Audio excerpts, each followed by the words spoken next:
mayam kurum jadi adom yang bir base impact TV ni impact TV na paring na sendok chori ba KHANGMINASHI Manipur thorama sibu midyeng tabiri ba mayam pun wak han makda taram nok chedi ngasi su mayam gi damak ta yam special oiba topic amagalore na yam special oiba misak amuka koine pudron lak chedi mamang episode kaya da koine occult science amade astrology gi matang da tongan tongan topic kaya leina khra matung da haiba tare handaki topic asidi akoi gi occult science amade astrology da chang da biadra ba element amakak oiba gemstone asigi matang dani akoi ne jagadori ba si ngasi gi topic asidi akoi gi gemstone and its impact in our life hariba topic to da akoi ne jagadori ba ni adubu masigi gemstone sige matang da akoi na kanabu expert oina kauduna kana dagi akoi na knowledge se long dagi have akoi na koi thi thiru matam da akoi na yamna nakna yamna young oiribi adugum yamna certified oiriba gemologist amaka koi na thengna jarak pagi wari ni ngasi gi wari se. So ladies and gentlemen, without further ado, please allow me to welcome today's guest, Miss Iris SOIBAM.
Welcome to the show, Miss.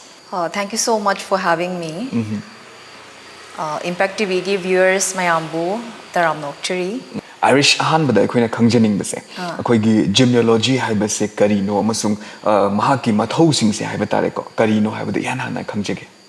Gemologist se koi gi mineralogy gi branch amane ko aduga ma se gemstone da specialist oina koina tawba ko aduga Masina koigi gemstone se saying the identification adagi di koigi evaluation koigi maman se kya oigeda bano sigi pot sina haiba mayam se koigi gemology samagi mathau ne magi adagi cuts clarity mayam se koigi yengba koigi gemstone se synthetic law natragana natural law haiba mayam se koigi gemologist amana identified tawgada bane aduga koigi certified su mana tawgada bane yam sunu ai ze habdi sigi so khoni yamna dakar tabra amakak oibra na su khale habdi hosikan matam sida khoina kuthi ama bu yengor su habdi e nung du siu kholu har su kadai dagi karamba source dagi kadai da lak do na rati na kaya oi duna khangdana habadare habdi blindly sinema me amakak su yawi haidar aduna kona di last de kai ora kadai hab matam da nung du gi impact ai gi life da leite kem da kana de it's a waste of huge money haidna adumain taw mi me amakak su lei habadar aduna manipur da su manipur gi market sida su habadar Numerology gi magi importance yam thina mathau tai na haibi bane yam sunungai je Iris da makata na ina khangjaning bada Iris ki life da kuna shum yengjaba matam da haiba tare Iris se ahan bada ko gi National Institute of Fashion Technology NIF tagi fashion designing tam kan da ko gi leather works de hena important oina dumaina changchan birakhiba dugumba yamna young gorba designer makak na tar but sigis designing si tawna haiba tare ko gemology gi line se changna kan da yamna successful of a business amakak koina smaina establish to birak pase sigi career se maina changbi rakhiba se haiba tare kariwa khalon da what inspire to choose gemology as your career gemologist se aina tamgi base koigi European koigi jewelry collection se koina yamna fascinating oiba yamna interest oiba moigi designs adagi moigi craftsmanship se hai tare ko yamna detailing da thabak taw se do khoina aina mo designing gi background dagi lakpagi design jewelry gi designing se tawning badagi hai tare do stone se precious oiba dagi di khoi gi real oiba stone natural oiba the synthetic oiba mayam lai ko aduga very vast oiba subject amane si se aduga hekta mi amana su normal person amana khangba ngamdamni na tamba ma da ka lai adu tamba dagi khoina aina tamba dagi hai tare gemologist se tamakanda aina color stones precious non precious mayam se tamakanda design da su focus tawjare aduga khoi gi astrological purpose mayam da su adugi benefits so khoina tamjare adugumba mayam da tamakanda khoi gi mahadev gemstones su haugi bane yamna sunungai ji taza matam da habidi tongan ba keno scope mayam dagi habatar go influence tawar kan da sigi gemology tamab matung da hojikti manipur da su khoigi chinga makhada yamna important oriba khoigi store se mahadeva gemstone se gi pokpi bagi wari su khoina taza bada yamna sunungai ji habatar mahadeva gemstone gi wari se makha chathajar dringai habatar go sigi main aba topics da ina hana focus tawjning ba se khoigi gemstone haina khoina smaina khana matam da habatar khoina astrology ga mage alignment taw matam da khoigi astrology gi graha mapan habatar we call this 9 planets 9 ruling planets habatar sigi siga khoigi gemstone sing siga gi magi significance habatar ko sigi matang da su iris na kitang takpiramo kari planet na kari gemstone ga align tawna ga doino magi importance magi impact habatar ko adugi matang na kitang takpiramo iris khoigi 9 planets sigi 9 planets sigi mama masa gi stones loina mak leijai ba ko aduga moigi maga chana ba energy hai tare ase astrologer sing ne advice tor pagi matung ina khoigi client sing na khoida khoigi magi need oiba require oiba carrots adu haira kanda rati bo haro natraga carrot bo haro adugi matung ina sigadabane aduga koigi every planet ki magi nungse amamam khata natte ba magi alternative mayamam su leiba ko for example Venus planet sigi koina stone ama sigi harga di diamond ne dana affordable oide each and every person na natra aduna magi substitute koigi stones mayam ama leiba magi aduna adumba susi bayai adumba mayam sidi dum tanara kanda dugumba pot su dum leiba ko masa masa gi leibadu leiba ngamjadra su hai tare energy similar energy piba ngamba koigi stones mayam su lei aduga koigi astrologers na haibira agadi magi huziki particular stones to dum koigi magi khutsu leiba ko ko ekta ama ruby pire harga ruby se ekta thumb da natrana four finger decision ba yade ba ko magi respective akoigi fingers ama leiba aduda sigadabani adugumba mayam ama su lei masi se aduna adum akoigi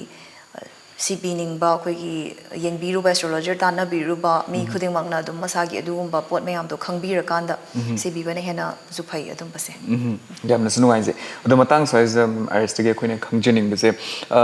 ke haigani akoina hojik market ta leri se koina gemstones de koina am popular oire haba tare ko hojik mayam se mai magi tongan ba dasha gi matung inna kogi gemstone mayam khakshin mane scenery haba tare but recently akogi manipur da wave ama khaglak se koina crystal sea base gi matang da hana the crystal gi importance ka shuleram de crystal gi idea su ka shuleram de haba tare but now hojik crystal gi magi popularities in manipur gi markets they am lai brand su khale sigi matang sa aina haizening base what is the difference between a crystal and akoigi gemstones gi magi difference adagi mana piri ba impact se haba tare ko akoigi life sida sigi matang da kitang haibiram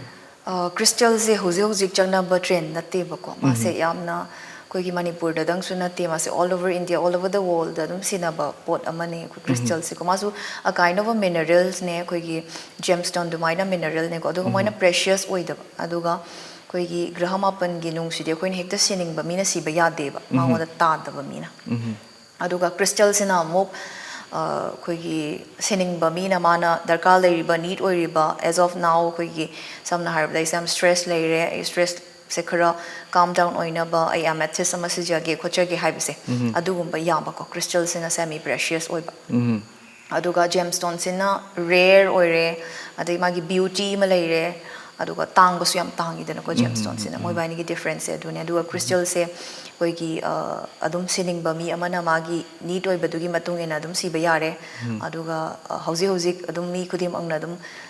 magi energy dugi chana ba energy dum si ba ya ba potsak amane crystal se yamna sunung ai ta za matam da iris ge ina mo khangjening se hojik gemstone gi matang da su suna tak pi gre ko amasung crystal gi matang da su phajna tak pi gre ado akoina mo gemstone gi matang lak matam se akoina gemstone ama hires ne se for example yellow sapphire hiro or blue sapphire hiro or red coral hiro cat's eye dugo me ama khag lei na ko sigo me am lei bes da akoina sigi se akoina haksang la si matam se da magi accompanied oiba metal amam su loin magyaw in hai batare or sigi metal se akoina any metal da dum siba ya copper bronze ekta siba ya bran traga magi gemstones gi matung in hai batare ko magi accompanied ever magi metal sing su yamna specific oina leibra adugi matang da so hai biu magi koi gi gemstone khuding makki magi masagi metal adum lei jei ba ko chana da ba metal lei ko mayam ma di blue sapphire samna hairo koina Saturn gi Shani gi dasa gi sina banung sta koina ekta sana season ba ya de khutlan ba ya de ko khutlan ba ya da fingers lan ba ya de aduna koi gi magi pira iba nung du gi matung ina metal se koi gi astrologer dun haibir e phare haibir raktre khoi da tana biraga adum proper sibi bana phai ba amuk siba kan da ko natana khoi ne ekta sana se khoi nu pi sana pa me haidana cat's eye gumba hairo natragana khoi gi blue sapphire hairo hekta khoi na sana da season ba ya da ba nung mayam am su lei ba ko ya ba mayam su lei ya da mayam su lei do always adum khoi gi akhang hai ama da advice lobi raga tawbi bana phai na haisani ada hojik Manipur gi jewelry design sing sida haiba tare khoi nupa gi oine yamna important oine amasung yamna price positioned oiba adum pot am khak haiba tare ga de khoi nupa na sana da graha mapan gi nung se hapaga sina ba mayam khak thing nei hai tar ai sama ki so ama graha mapan je khoi family heirloom oina lei aba ko asigi se khoina gemologist point of view da gi haiba tare ko masi si ba se phai haina khanbra recommend to bining bra asigi matang da haibi she say always I will advise astrologer ne advice to orga sibi on hygiene ko very beautiful koi gi 9 planet ki nung hapa kan da koi graha mapan gi siba se phajai yamna ko yamna phajai adu phajaba se koi gi yam phaba impact pi bisu lei ming on da phattaba impact pi bisu lei aduna always magi astrologer du da tana birakan da aisa siba ya brand tra ya da brahar ga sibna khoi gi phain hygiene yamna su nungai je yamna su dakar oi brand su khale need of an hour as su khale sig advices ado is makata na mo ina khangjening base koi gi ina su mang da haije ki budo hosi ku thi ame di yeng kan da habdi ku thi yeng ba mina su habdi nung se yon chalak pagum ba du me am lei haitar we don't know how authentic that lucky stone is haitar ko masung rati kya no khone as a layman na moina de koina kashu khang bana te ba the importance of searching for authenticities when it comes to lucky stones gi matang so haibio kamain tor kan da lucky stone se authentic over lucky stone ne pure over lucky stone se kamaina khangani amasung sigi matang se koina lab test ki importance sigi matang da something kitang sandok mata pi kuthi yeng ba mi khuding mak na khoi gi yon ba khoi gi nung se sengdabani haibadi ya ponte ko moishu seng ene yolini kuthi yeng ba mina bu yole na tragana khoi gi any shop amana bu yole always I advice of zaning ba se khoi gi proper khoi gi aphaba lab amada test holakan da cb basna khwaidigi phayena khanjei ko haidi koi certified oiba gemologist amna certified tawbiraga siragadi sengi natraga sengde habadi sina kaino pot se habsu khangi dana ko adu always adum lab test yauba lab report yauba nung se leibi bana phayena dum khanse habdi aduna su magi hena impact se hena oina doine na adurga de koina su somehow in case sengamdre in future har ga su claim to way abagi chance ama su leidana ko koi without certified lay ragadi claim to bu su mu ya de dana ko yamna sinungai ta za matam da do irish ina sum irish collection sings ina sum yengzo matam yamna so fascinated oi haivatar adu sigi sum yengzo matam sa irish collections da khoni yamna rare oi ba khoi gemstone me am khak shiyari haitar among them khoina silomi and haina base ke hagani khoi gi Sri Lanka da fang ba khoi gi sapphires haivatar sigi collections a huge collection da irish collection da yam kana yari haitar atop mafam da gi so khoina keno se sapphires loina ma phangna ba ngak tani haizige adubu specifically Sri Lankan kano se sapphire se songi collections they are important p ba oina uze habatar kari maram gino magi specialities na kari no habdo ding matang da so haibi so kano se sapphire se koi sapphire any machu hai tare ko sapphire se koi gi khwai digi phaba se koi gi Sri Lanka sne haina consider tong ne mayam na su du mayam na su yam na pamja ba on to ba pam ba hai tare Sri Lanka sapphire ma seasoning ba pamja ba yam pam ba koi gi yam demand lei ba koigi kaino mane price position nong amane ko ma se duga price position si na mo kitang high oi ba hitar adu understand to ba pamja ba koigi yamna fashionate oi ba interest lai jaba mina di dum laser ba hitar pamja ba duga phajaba gi hairoga di Sri Lanka sapphire de hena phajaba se laitaba even Queen Elizabeth Hairo the gidi Princess Diana Hairo moina su si bada mayamna moigi pictures sing the ubira mane moina series Siloni koigi sapphire Sri Lanka sapphires ngaktane baduna Sri Lanka sapphires sa hargadi Sri Lanka sina dum koigi khwaidagi dum phaba khwaidagi pamna ba oibani na koina su the focus to ba and ai isamak Sri Lanka da koigi gemologist trading gemologist tamjare aduna su koina Sri Lanka gi mining kai kai understand su tawbagi hena moi gi pot se valuable oi na khan ba aduna su koigi Mahadev gemstone gi collection da koina Sri Lanka gi sapphire se machu mayam ama available oi helle ba yamna sukana brand sukale have the sigi se koina chatla kan da leiba mu da targa so have tar as a certified gemologist amoina certified so tor kan da piba mayam da su piba adugi impact so mayam da fangan ba tar plus sigi se koina market atop da leiba matam da market is yamna important no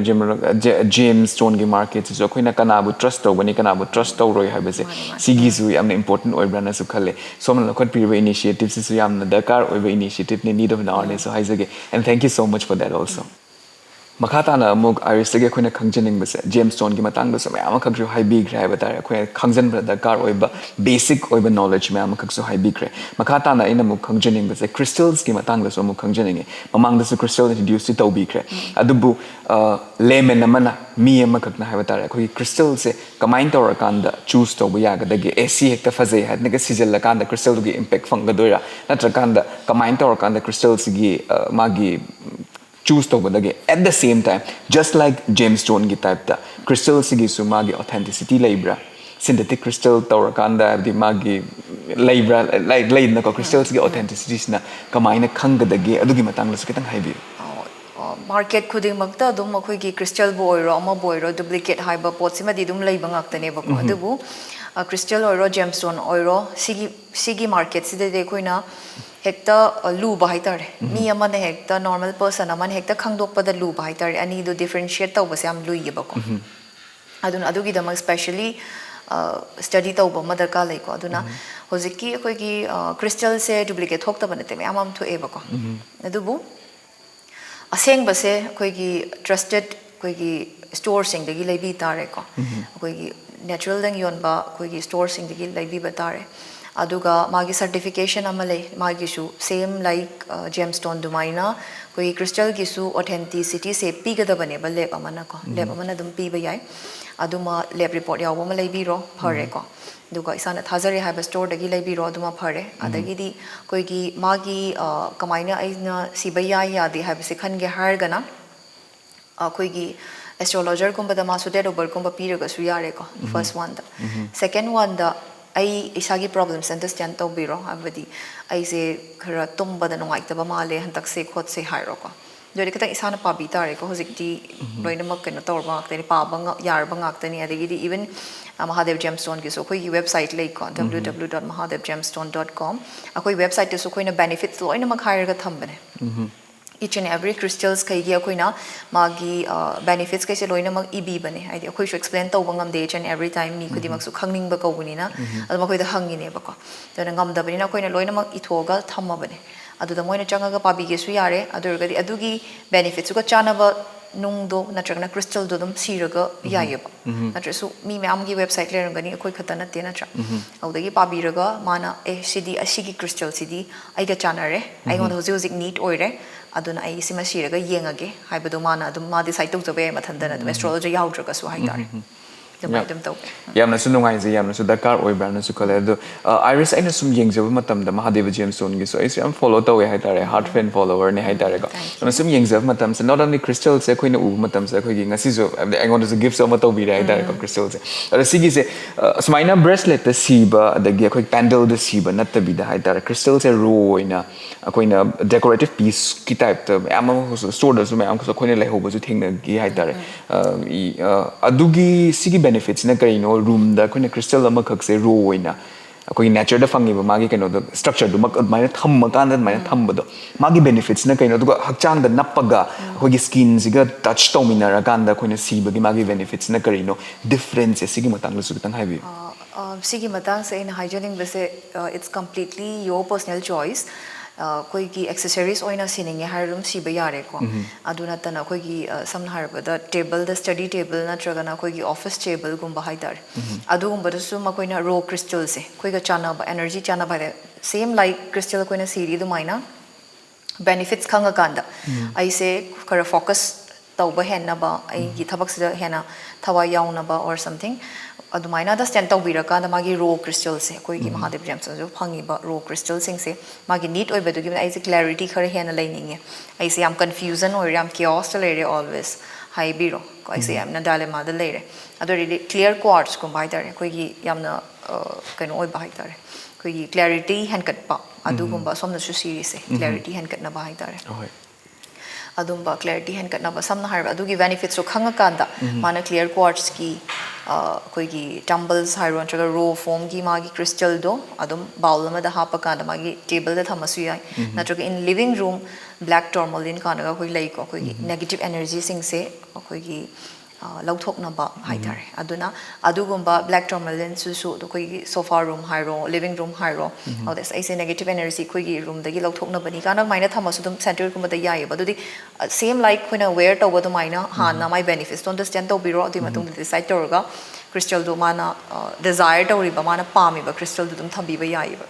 ꯗꯤ ꯀ꯭ꯔꯤꯁꯇꯜꯁꯦ ꯌꯥꯝ ꯐꯖꯔꯒꯁꯨ ꯁꯝꯅ ꯍꯥꯏꯔꯕꯗ ꯄꯥꯏꯔꯦꯠ ꯍꯥꯏꯔꯣ money ꯑꯦꯇ꯭ꯔꯦꯛꯀꯤ ꯄꯥꯏꯔꯠꯁꯤꯁꯨ ꯑꯩꯈꯣꯏꯅ ꯑꯆꯧ ꯑꯆꯧꯕ ꯌꯥꯝ ꯐꯖꯕ ꯂꯩꯌꯦꯕ ꯖꯁ ꯂꯥꯏꯛ ꯑ ꯁꯣ ꯄꯤꯁ ꯑꯣꯏꯅꯁꯨ ꯑꯩꯈꯣꯏꯒꯤ ꯊꯝꯕ ꯌꯥꯕ ꯌꯨꯝꯗ ꯐꯖꯕꯒꯤ ꯑꯣꯏꯅꯁꯨ ꯑꯗꯨꯒ ꯗꯥꯏꯔꯦꯛꯁꯟꯗꯨꯅ ꯑꯩꯈꯣꯏꯒꯤ ꯃꯥꯒꯤ ꯗꯥꯏꯔꯦꯛꯁꯟ ꯂꯩꯖꯩꯀꯣ ꯀ꯭ꯔꯤꯁꯇꯜ ꯈꯨꯗꯤꯡꯃꯛꯀꯤ ꯑꯗꯨꯃꯥꯏꯅ ꯇꯧꯔꯒ ꯊꯝꯃꯒ ꯐꯖꯕꯒꯤ ꯑꯣꯏꯅꯁꯨ ꯌꯥꯔꯦ ꯑꯗꯨꯒ ꯃꯥꯒꯤ ꯑꯦꯅꯔꯖꯤꯗꯨꯃꯁꯨ ꯐꯪꯖꯔꯦ ꯃꯥꯒꯤ ꯃꯥꯅ ꯑꯦꯇ꯭ꯔꯦꯛ ꯇꯧꯅꯤꯡꯉꯤꯕ ꯄꯣꯠꯇꯨꯃꯁꯨ ꯌꯥꯔꯦ ꯑꯗꯨꯃꯥꯏꯅꯁꯨ ꯌꯥꯏ ꯑꯗꯣ ꯁꯤꯒꯤ ꯃꯇꯥꯡꯁꯦ ꯑꯩꯈꯣꯏꯅ ꯕ꯭ꯔꯦꯁꯂꯦꯠꯁꯦ ꯁꯤꯕ ꯃꯇꯝꯁꯦ ꯑꯩꯈꯣꯏꯁꯨ ꯇꯧꯋꯦ ꯍꯥꯏꯇꯥꯔꯦ ꯍꯥꯏꯕꯗꯤ ꯁꯤꯒꯤꯁꯦ ꯑꯩꯈꯣꯏꯅ ꯑꯩꯈꯣꯏꯒꯤ ꯀ꯭ꯔꯤꯁꯇꯜ ꯆꯥꯔꯖꯤꯡ ꯍꯥꯏꯗꯅ ꯑꯩꯈꯣꯏꯒꯤ ꯃꯨꯟ ꯂꯥꯏꯠꯇ ꯆꯥꯔꯖ ꯇꯧꯕ ꯑꯗꯒꯤ ꯍꯦꯂꯣ ꯂꯥꯏꯠꯇ ꯆꯥꯔꯖ ꯇꯧꯕ ꯇꯣꯉꯥꯟ ꯇꯣꯉꯥꯟꯕ ꯃꯥꯒꯤ ꯁꯦꯖꯇ ꯆꯥꯔꯖ ꯇꯧꯕ ꯃꯌꯥꯝ ꯑꯃꯈꯛꯁꯨ ꯇꯧꯋꯦ ꯍꯥꯏ ꯑꯩꯈꯣꯏꯁꯨ ꯔꯤꯒꯨꯂꯔꯂꯤ ꯑꯗꯨꯝ ꯑꯦꯕ꯭ꯔꯤ ꯃꯨꯟ ꯅ꯭ꯌꯨ ꯃꯨꯟꯗ ꯑꯗꯨꯝ ꯑꯩꯈꯣꯏꯅ ꯑꯗꯨꯝ ꯆꯥꯔꯖ ꯇꯧꯕꯒꯤ ꯍꯩꯅꯕꯤ ꯑꯃꯈꯛꯁꯨ ꯂꯩ ꯍꯥꯏꯇꯥꯔꯦ ꯁꯤꯒꯨꯝꯕ ꯑꯩꯈꯣꯏꯒꯤ ꯁꯣ ꯄꯤꯁ ꯑꯣꯏꯅ ꯂꯩꯔꯤꯕ ꯀ꯭ꯔꯤꯁꯇꯜꯁꯤꯡꯁꯦ ꯁꯤꯒꯤ ꯑꯣꯏꯅꯗꯤ ꯑꯩꯈꯣꯏꯅ ꯆꯥꯔꯖ ꯇꯧꯕꯒꯤ ꯗꯔꯀꯥꯔ ꯂꯩꯕ꯭ꯔꯥ ꯅꯠꯇ꯭ꯔꯒ ꯑꯗꯨꯝ ꯃꯥꯒꯤ एनर्जी फ्लो से कमाई तबे मतंग हाइबी मोस्ट ऑफ द टाइम अखोइना अदुम सजेस्ट तौबसे सेलेनाइट प्लेट लैबको चार्ज तौजनब अदुम क्रिस्टल चार्ज तौनब क्रिस्टल मखल मने मा सेलेनाइट से सेलेनाइट की मखा दा थंबिरसु दुम यारे अदु अरगदि मो मून लाइट कुंबा कईगुंबा अखोइना गाइद्रगसु यारे पूर्णिमा गाइदे यारे फुल मून गाइदे यारे हाबा अखोइना चार्ज तौबगी दमक्ता को अदुना अखोइगी कनो सेलेनाइट प्लेट तो थमद्रे हाइरगदि अदुम मपान मूनलाइट अखोगी 4-5 hours कुंबा थंबीरगा क्लेंस एंड चार्ज अखोइना अदुमाइन हाइ काबदि नेचर दगी फंगबा अखोगी आर्ट की क्रस्ट दगी फंगबनी देना अखोगी क्रिस्टल सिंग से नत्रगना जेमस्टोन सिंग से अदुना ऑलवेज अदुम अखोगी लेबाक थंबा कांदा लेबाक ताइता अखोइना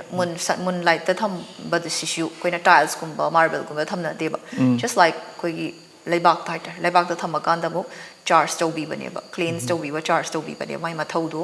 फनबगी दमक्ता को अदुमाइना अदुम तौबा याय जस्ट लाइक क्रिस्टल कोइना सीरीज सुमाइना okay adu crystal gi charging gi matang so haibire ko there something pops in my mind iris akoina hozik art tagi fangbane art ki crust gi loimak fangbane na takpi bado main tor kan akoi gemstone myam so art ki crust gi loimak fang yam na magi forms art ki crust gi loimak fangi dana ko just like crystal dona su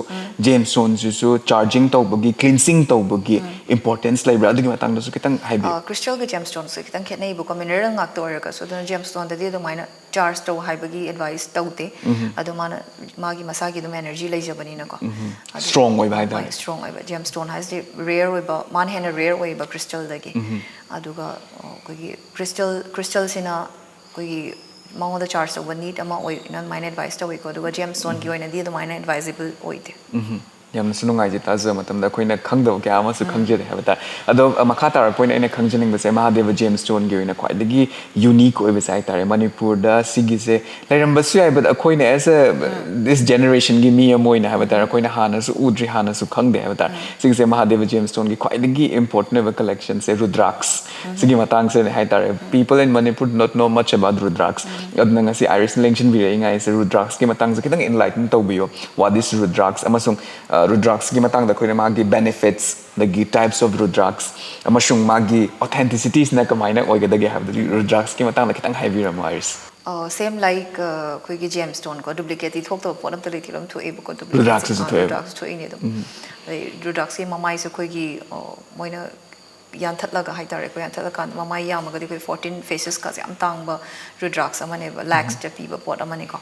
ado moina koigi samna ha hongba Rudraks am torga ka ka the same ga thok to bana te mayam to edu identify to ba madi da karyam lai ko keno mana koigi specialist amana aduga Rudraks se koigi just like gemstone Rudraks se koigi chanaba rasi chanaba date of birth haina dum lai masu koigi astrologer sing advice to kanda sigada ba pot amani ko aduga normally siba yaba kharsulei akoina dum advice to ba yaba ko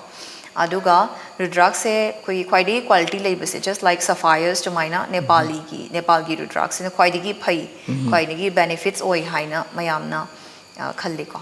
sina oi aduga Indonesia tho laitabadi nate lam mayam the Rudraks hawe Rudraks ki li mayam ma ko adubu harvest away ba adubu Nepal dagi phangba Rudraks na hena koigi good energy oi haina mayamna khalle aduga koigi yamna rare oi ba faces koigi 14 faces 13 faces mamai koigi mukhi haitar mamai mai to bose koigi Nepal dagi la Nepal gis na khwai dagi phayena khanai adubu always yengba kan the normal people mana hector randomly like do sharu pudi specialist amadagi lai bi bana khwai dagi phai ko do haisane gam suno ai ta za matam da maybe akoina Nepal gi Rudraks is na khwai authentic oi ga have say like Rudraks ene sum pa za ba matam da Iris interview log do have matam Rudraks ki matang da ene sum say to za matam da haitar teardrops of Mahadev ne na hai Shiva gi teardrops gi lakhi bane na maybe Kailash kan nak na laina ba from the oi bud na haitar magi authenticity hoi dagi magi energy se helam ba se haitar Iris wari sham nungai ri marak thatna break macham tang logina se break ki matung da Iris kan nungai ba wari watai gal lorena Impact TV na sandok chari ba KHANGMINASHI Manipur hanjar ki ge Impact TV bu mijing ta dra lebio ay mahapapi yeah mi masak khangdam saradana noi ponmak ising manung sida pulap namjilura ha pulap namjiluro ibungo yaimani da sidia Mahabharat की वारी परिंदगी मियामना audio cassette ओइना थोइना हेन ताना खरबा impact entertainment channel ना पुदुना लाक्चरी जगत असिना कुंती की मतिक मगुन खंगननबा थोइना सिनबा ओइबा ताई अरे इबा पोट हापको आइबा युमुगी बाई कदु ताजरबनीना इमुंगदुना लेरंबा पोट चै मकै लोइना लोबदी यारबनी अदुमको मधुसु नसाना तौजरमदे पलिबंगो भीमना कनाना सारिबा कुंतीना कनाना सारिबा अर्जुन सारिबा सिना कनाबा ओइरिगबा पुमनमक मिमांग थमदुना अनौबा महाव म खुदोल तमजगदबनी खतना पाइजरबा जेंग खुबा मसे पृथ्वी माता आई माई बेमगी थक्ता साइ थोकजगे येंगो नंगी नमांग भगवान फुटिगोम पांबीगी मसकोइना लेपलरे Namit पांगथोकलो Kunti येंगो Kunti Laibak pukpun namit kuding inamidang waram pung taruk taba matam na sandok jagadaba amade matang ginamit yum sakay namit kinong tilpung amataba kudingi repeat telecast tau jagador mit hauramase sung soy dana sandok jargani soy dana magmiyang tabiyo Impact Entertainment Channel da Mahabharat ki wari paring break ki matung da mayam tara nok chuli Iris ka wari watai makhata jage Iris break ki mamang da khoi gi tong an ba topic sing da Rudraks gi bu hairo crystal gi bu hairo gemstone gi bu hairo mayam kha khoi enlighten tau bi gre haidar I'm very sure khoi gi audience mayam se amna nung hairam gani na su khanje makhata ra pa Iris career dong lak matam za Iris khoi na amna chaw ba khudol amoi na hawa tare Manipur da Mahadev gemstone haidna admain tor kan das maina ama kha safong bi rakhi base ma se kari wa khalon da gi Mahadev gemstone se hawdok pi rakhi bano adagi wari se review Mahadev gemstone se intentionally haugiba brand amanate ba ko previously I have a brand Iris Atelier ko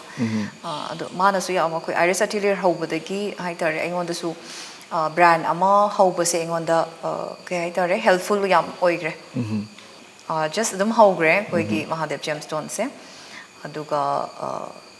magi ais na nungi ko gi gemologist se aina tamuraba matungda koigi nung se understand tor aba matung da haitare ko nung je just stand tor aba matung da koigi Manipur gi praja da su nung se phajaba aphaba asengba nung sidang yonjage haidana koina Mahadev gemstone da koigi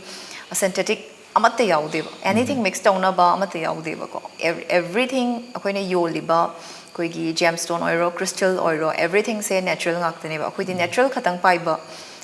brand amane Mahadev gemstone se ko aduna sigi pot simtang hugi Manipurda thamjage mayamna leiba kanda mit uishalaga hekta leiba yaba mapha ama thamjage na koina haugi Mahadev gemstone se yamna sunungai taza matamda yamna su need different art in so haizage habadi sire na su thok magi benefits su phangdo me ama khaksu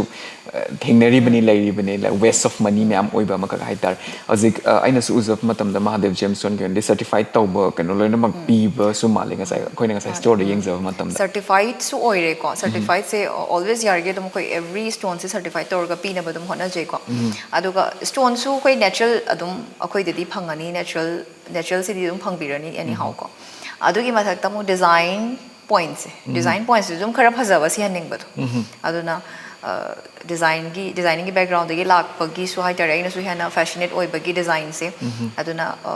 any stone de si bakan icham cham na si haning da ba ko ye client ke se ko gi blue sapphire tang si de har ga su ma combination to ba ba stone ma hapchal laga su na traga su design du da koina kya kai hoina hapchan ba yai kai design to ba yai kana ga har ga khuna dang sa ba na traga su koina mayam ama design to rakanda sai ba ko 3D model ga tawdana khotana aduna sigi pot si su koina Manipur gi miyam da koina phajaba khoi gi kano sing se si haninge aseng ba nong su sibire design su phajaba sire metal su chanaba metal sibire finger su aseng ba sire sigumba facility mayam haitar yam easily koina provide to ba pam ba Mahadev gemstone se adu dagi su adu wakhalon dagi su koina hauzaki ban yamna sunungai ta za matam the sigi service man apart from that sigi service atopa service have tare ko tongan ba service me am khaksu leibiram ga dav male koi authentic oiba product me am puthopi bat nat na hai tare Mahadev gemstone haid na koina chinga makha da nga liba adugumba store se sisna pibiri ba atopa other services things na karino at the same time why would people choose Mahadev gemstone apart from all this gani stone market in Manipur do matang do sai for sure Mahadev gemstone the yoli se natural ngaktani medishala dum lai beare ko aduna the Mahadev gemstone choose to be beare adagi di any other service hire gana ai samakti gemologist ni idea astrologer na chede ko aduga akhoi gi team haitare akhoi gi Mahadev gemstone gi manung sida dum akhoi gi astrologer me amam su lai jei ko akhoi gi kuthi yeng biu haiba na chagana hozikan da yamna tawnari ba tero yeng ba kana ga haiba card yeng ba card readings kan haimse siguma mayamam so akhoi gi team de yauzei Mahadev gemstone do Mahadev gemstone da laga tero yeng bi gi haraga sum yare akhoi gi team lai jei adagi di akhoi kuthi yeng tokchage na chagana numerologist ai gi numbers se analyze tawzage it is very important that is also very important akhoi gi numbers analyze ka tawna pase numerologist su lai jei aduma servicing su lowi badum yai Mahadev gemstone dagi plus at the same time akogi puja da yamna required oiba poche mayam everything from A to Z avata sigi se koina yamna su sida su loina phang ai tai mamangi episode sing do so koina sum naina jaba matam da top astrologer ga sum naina jaba matam da ai importance of Ganga Jal ga sum higher ko matam da avata koina as Ganga Jal do chain radi ar roi kaina do main hack ba sum taba but when I look at Mahadev gemstone gi stores yeng of matam da you have ample amount of Ganga Jal avata they tongan ba puja the required oiba potlam chairam kuding mak se loina mak atmaina phang bagi su thengna je hai tai which is need of an hour haise ge si masu ko habdia koina one step the under one roof the sigi pull up sigi service pull up phangan ba jam dakar oi brand su khale yam nungai je makhata na mok iris ge koina khangjening ba as a gemologist amoina you have changed many people's life hai tare ko have the authentic oi gemstone do share le authentic oi crystal do bibi rakanda mayam the impact pi rakanda mayam gi life se change so mayam khapit mang da uram gani na khali kana gi ubi crazy matang da su worry live you like have you seen your client changing their lives because of your service akhoi gi client hai tare ko akhoi gi pot lobi gi ba akhoi client me am gi feedback se yamna nungai ba akhoi gi just like goosebump boy ba tu chung ba result phok da hai bi em am ko aduga sigum ba pot se akhoi na mi gi apha ba gi pot kum ba hai ko se akhoi online da gum ba thagat chade anam ba na hai tare mi na magi pharian hai ko pot se akhoi thagat chade kai gi na ha ba kan da we want to maintain their privacy admaina su pame aduga koi gi mayam ama su laikre akhoi da mayam ama koi gi tu chung ba hai tare tu chung ba asi tau ba dagi si ba dai si phari har ko mayam am su yawe ko ado akhoi na we cannot guarantee anything akhoi si gi time period si bok to akhoi na si phari have the akhoi na guarantee tau ba ngam ba na te ado still we have a huge masing thing am da ba akhoi da feedback ti mayam am le akhoi da haibirakpada haitar yamna sunungai ta za matamda simakshu habdi as a gemologist ama oina plus at the same time sigi business habatare semaga hangdok pogi khwadigi chawba magi success stories seen as oiga doine mahi yale na so haizage and then impact tv would like to congratulation on that thank you makata na waina kangjening base gemstone de hojikti amna pamna re mayam se go habdi magi impact khange magi se akoina self study so mayam khak tong na le haidar as a gemologist amoina habdi gemstone de amna pamjaba lemen kari do godoino di khangdaba magi beauty de bung auzaba ore magi benefits de bung auzaba ore adum mayam khak ti lege doine ba as a certified gemologist amo oina ko habdi makoi de kari advice pibining singba lemen mayam sida when choosing the gemstone gemstone se leibi ge haiba kan se ko first option se mayam gi oinari se koi gi dasha gi astrologer na hire kan da leibi basima first option aduga is a very koi gi percentage se 5% of people gumbo oiram gatra desirable the lady se yeng bada hek ta phajabagi mangoda pamjabagi statement piece oina habdi magi jewelry piece oina selling bagi lady se 5% of people oiram ba yai ba ko adubu desirable da sulai ba yai ba kai do ba yaroi doina koi gi European market da koi gi siri ba mayam se Europe da siri ba mayam se even somebody can wear a blue sapphire man outfit to blue sapphire sir ga di pamjer ga di si ba yai ya di habdi na te ba ko adu bo koi gi India da hai tar de ko koi India da hairo Manipur da hairo koi gi chatnari se koi gi mainly chatnari se koi gi astrologer haira kan da sa gi oina nung sina ba se chatnai ne ba ko adu mi normal people am na lining ga di aina han haijagi ba do maina koi gi thaza ba trusted store amadagi leibi ba with the koi gi certification leibi basna khwaidagi phai khwaidagi lai ba option ne na khanje rather than ahongwa pham thiba or something authentic oi de khangda random koi gi lai do sharuk pudi always koi gi store amadagi leibi rakanda certificate yauraga phajana leibi basna phai na khale makata na iris ge khoina khangjening mase iris housik se class 12 lorak pa angang me am khak shulai hai tar career se kadom na kan da chat kadoino haidana khangdaba angang me am khak sum kok ngau me am khak shulai hai tar as a certified gemologist amoina akhoi gi gemology se khoina career option oina khoina selection tawba ya bra amasong makhoi sida kari scope leige haibase sigi matang da something haibi aina haizaning base koi gi gemologist ki career si gemologist se as a career oina ki do gi choose tawdri no na hangning ko it's a very good career option gemology se career oina choose tawraga di koi gi job opportunities mayam ama lei adagi very high paid job oi doine ko even diamond grading hiro diamond is also a gemstone masu precious gemstone amani ko even diamond hiro ko koi diamond grading do orga su thabak tawba yai na tra koi gi diamond se koi gi machu khan bai tar machu se phajaba sina khwai digi tang doine ba aduna diamond se koi gi machu khan bagi thabak sisu yamna achauba koi gi job amane yamna high paid oiba job amane ko yamna good money a good amount of money earn tawba ya ba job amane adagi de koi India da di most of the diamonds is the polish and koi gi kano tawrini cut and polish it tawrini ko in India da aduna mana diamond grading bu oigera diamond machu khanto poigera diamond kakpagi position pi bu oigera it's a very good job opportunity aduna aigi point of view da gidi gemologist ki career si su yam good option amani na dum haining e aduga it's very koi detailing the budi am changani ko adubu obviously every job is difficult and every job is easy aduna gemologist is also a very good career option yamna sunungai je taza matam da so amasung abdi you also as a finest example of being a gemologist have a successfully sigi career so yamna changchen bi hena sumai pakpu you have impact tv mai ke digi so haizage ado iris wari saning budi me am khak lei hai tar khamina shi Manipur gi thorams na kak na matam oi bani na kuina khoi se pukmen pawmen na na gemstone gi matang da knowledge me am ka gather taw gada se ngam moi dore matang episode amada so khoina shoi dina khoi gemstone gi matang crystals matang se hen ba knowledge me am bibi na so iris come from the haizeri ado lo shilak pasida khoina closing remark oina have tar ko impact tv gi me am se da iris gi site gi plus at the same time Mahadeva gemstone gi site gi have tar kari message ti bibi ni mayam da aina haizaning base adum koi gi astrologer na pibirakpa koi gi stone do dum properly dum sibi ba adubu ꯑꯩꯈꯣꯏꯒꯤ authentic ꯑꯣꯏꯕ ꯖꯒꯥ ꯑꯃꯗꯒꯤ ꯂꯩꯕꯤꯕ ꯑꯗꯨꯒ ꯐꯖꯅ ꯈꯪꯉꯒ ꯐꯖꯅ ꯑꯩꯈꯣꯏꯒꯤ ꯀꯔꯝꯕ ꯑꯩꯈꯣꯏꯒꯤ ꯃꯦꯇꯜꯗꯕꯨ ꯁꯤꯒꯗꯕꯅꯣ ꯀꯔꯝꯕ ꯈꯨꯠꯇꯕꯨ ꯁꯤꯒꯗꯕꯅꯣ ꯔꯇꯤꯅ ꯀꯌꯥ ꯁꯤꯒꯗꯕꯅꯣ ꯏꯁꯥꯒꯤ ꯆꯍꯤꯒꯤ ꯃꯇꯨꯡ ꯏꯟꯅ ꯍꯥꯏꯕ ꯃꯌꯥꯝꯁꯦ ꯑꯗꯨꯝ ꯑꯩꯈꯣꯏꯒꯤ ꯍꯥꯟꯅ ꯈꯪꯉꯀꯥꯟꯗ ꯌꯥꯝꯅ ꯀ꯭ꯂꯦꯔꯤꯇꯤ ꯑꯣꯏꯔꯀꯥꯟꯗ ꯑꯗꯨꯝ ꯑꯣꯜꯋꯦꯁ ꯁꯤꯕꯤꯌꯨ ꯑꯗꯨꯒ ꯌꯥꯔꯤꯈꯩ ꯑꯗꯨꯝ ꯑꯁꯦꯡꯕ ꯃꯐꯝꯗꯒꯤ ꯂꯩꯕꯤꯔꯀꯥꯟꯗ ꯁꯤꯕꯤꯅꯕ ꯑꯗꯨꯝ ꯁꯤ ꯍꯥꯏꯖꯅꯤꯡꯉꯦ ꯌꯥꯝꯅꯁꯨ ꯅꯨꯡꯉꯥꯏꯌꯦ ꯇꯥꯖ ꯃꯇꯝꯗ ꯀꯌꯥꯝꯁꯨ ꯗꯔꯀꯥꯔ ꯑꯣꯏꯕ꯭ꯔꯥꯅꯁꯨ ꯈꯜꯂꯤ ꯁꯤꯒꯤ ꯃꯦꯁꯦꯖꯁꯦ thank you so much Iris once again thank you so much for your time ꯇꯨꯡꯒꯤ ꯄꯨꯟꯁꯤꯗꯁꯨ ꯍꯦꯟꯅ ꯍꯦꯟꯅ ꯃꯥꯏ ꯄꯥꯛꯄ ꯑꯣꯏꯕꯤꯌꯨ ꯍꯥꯏꯕꯁꯦ ꯏꯝꯄꯦꯛ ꯇꯤꯚꯤ ꯃꯥꯏꯀꯩꯗꯒꯤ ꯍꯥꯏꯖꯒꯦ ꯊꯦꯡꯛ ꯌꯨ ꯁꯣ ꯃꯆ ꯃꯁꯤꯒ ꯂꯣꯏꯅꯅ ꯏꯝꯄꯦꯛ ꯇꯤꯚꯤꯅ ꯄꯔꯤꯡ ꯅꯥꯏꯅ ꯁꯟꯗꯣꯛꯆꯔꯤꯕ ꯈꯪꯃꯤꯟꯅꯁꯤ ꯃꯅꯤꯄꯨꯔꯒꯤ ꯊꯧꯔꯝ ꯃꯇꯥꯡ ꯑꯁ꯭ꯋꯥꯏꯗ ꯂꯣꯏꯖꯔꯦ ꯃꯊꯪꯒꯤ ꯑꯦꯄꯤꯁꯣꯗꯇ ꯑꯅꯧꯕ ꯄꯔꯁꯣꯅꯦꯂꯤꯇꯤ ꯑꯃꯒ ꯂꯣꯏꯅꯅ ꯑꯅꯧꯕ ꯇꯣꯄꯤꯛ ꯀꯌꯥ ꯄꯨꯗꯨꯅ ꯃꯤꯌꯥꯝꯒꯤꯗꯃꯛꯇ ꯈꯪꯃꯤꯟꯅꯁꯤ ꯃꯅꯤꯄꯨꯔ ꯍꯟꯖꯔꯛꯈꯤꯒꯦ ꯏꯝꯄꯦꯛ ꯇꯤꯚꯤꯕꯨ ꯃꯤꯠꯌꯦꯡ ꯇꯥꯗꯨꯅ ꯂꯩꯕꯤꯌꯨ